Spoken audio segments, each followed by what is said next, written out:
எல்லோருக்கும் வணக்கம். நான் உங்கள் சோதிட கண்ணன். இன்றைக்கு நாம் பார்ப்பது மிதுன ராசி. புதன் பகவானின் ஆட்சி வீடான புதன் பகவான் அனுக்கிரகம் பெற்ற மிதுன ராசி நேயர்களே,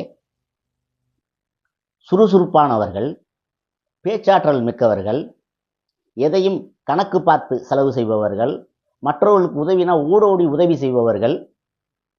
கடந்த 2 ஆண்டு காலமாகவே எல்லாம் வீண் விரயம், தெண்ட செலவு, தொழிலில் ஒரு மாற்றம், தொழிலே அப்படியே காசு பணம் கையில் வந்தாலும் எப்படி வந்துச்சு எப்படி போச்சுன்னே தெரியலை. அந்த அளவுக்கு நமக்கு வெறும் இந்த தெண்ட செலவுன்னு சொல்லுவாங்களே, வீண் செலவுன்னு சொல்லுவாங்களே, அந்த மாதிரி போய்கிட்டே இருந்துச்சு. என்ன காரணம்னு பார்த்தா, நமக்கு குரு பகவான் விரயஸ்தானத்தில் இருந்தார், சனி பகவான் பாகிஸ்தானத்தில் இருந்தார். எல்லா கிரகங்களும் நல்ல இடத்துல இருந்தாலும் கூட நமக்கு ஒரு முன்னேற்றங்கிறது இல்லை. அப்படி இருந்தாலும் கூட இப்போ சில மாதங்களாகவே நமக்கு என்ன செய்கிறோம்னு தெரியாத ஒரு சில குழப்பங்கள், மனசில் ஒரு இறுக்கம், தாய் வழியில் மருத்துவ செலவு, பிள்ளைகள் வழியில் மருத்துவ செலவு, தம்பி தங்கைகள் வழியில் மருத்துவ செலவு, இப்படி தேவையில்லாத விரய செலவுகளாகவே விரயமாகவே போய்கிட்டு இருந்துச்சு. வெளிநாடுக்கு பணம் கட்டி வச்சுருந்தா அந்தான்னு இழுவரியான கேசுகளாக இருக்குது. திடீர்னு உன்னை எடுத்தோம் முடித்தோம், ஒரு காரியத்தை ஜெயித்தோம் அப்படின்னு இல்லை. எல்லாமே நமக்கு தேவையில்லாத கதையாகவே இருக்கிறது மாதிரியே இருக்குது. அஷ்டமத்து சனியில் நடந்தது மாதிரியே வந்துக்கிட்டு இருக்குது. அப்போ நமக்கு தேவையில்லாத குழப்பம், தேவையில்லாத பிரச்சனை, கணவன் மனைவிக்குள்ள ஒரு அந்நியோன்யம் இல்லை. வருகிற மார்ச் 29ஆம் தேதி சனீஸ்வர பகவான் 10ஆம் இடத்திற்கும், மே 15ஆம் தேதி குரு பகவான் ஜென்ம குருவாகவும், ராகு பகவான் 9ஆம் இடத்துக்கும், கேது பகவான் 3ஆம் இடத்துக்கும் பேச்சியாகிறார்கள்.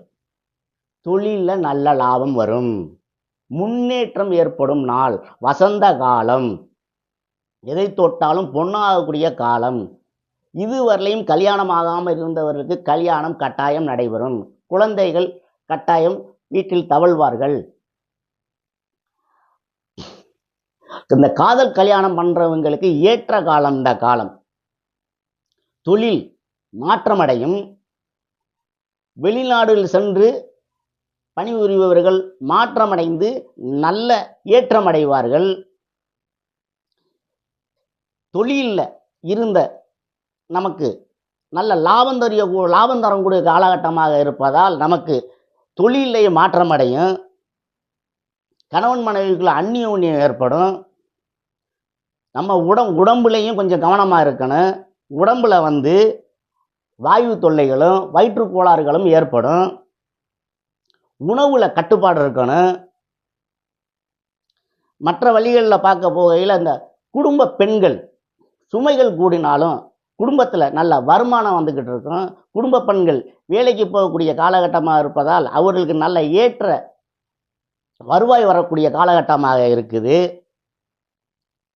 எப்படித்தான் இருந்தாலும் நமக்கு பல தொல்லைகளை அனுபவிச்சுட்டு வந்தாலும் இனிமேல் தொல்லைகள்லாம் மாறி நல்ல யோகமான காலமாக வருவதனால் எடுத்த காரியம் எல்லாம் வெற்றியாகும். நம்மளை யாரெல்லாம் ஏளனமாக நினைத்தார்களோ அவர்களெல்லாம் என்னடா இந்த அளவுக்கு முன்னுக்கு வந்துட்டேன் அப்படிங்கிற மாதிரி ஒரு யோசனையில் எல்லாரும் நம்மளை திரும்பி பார்க்கக்கூடிய காலகட்டமாக நமக்கு எல்லாமே லாபம் தரும் காலமாக வந்து கொண்டிருக்கிறது. இந்த காலகட்டத்தை நம்ம தக்க வச்சுக்கிட்டு அதற்கு தகுந்தாற் போல் நடந்து வெற்றி பெற வேண்டிய காலம். அப்போ நமக்கு பார்க்கையில் புதன்கிழமை சனிக்கிழமை பெருமாள் ஆலயங்களுக்கு சென்று துளசி மாலை இட்டு பெருமாளை வணங்கி வாருங்கள். எல்லாம் நல்லபடியாக நடக்கும், நன்மையே நடைபெறும். நன்றி, வணக்கம்.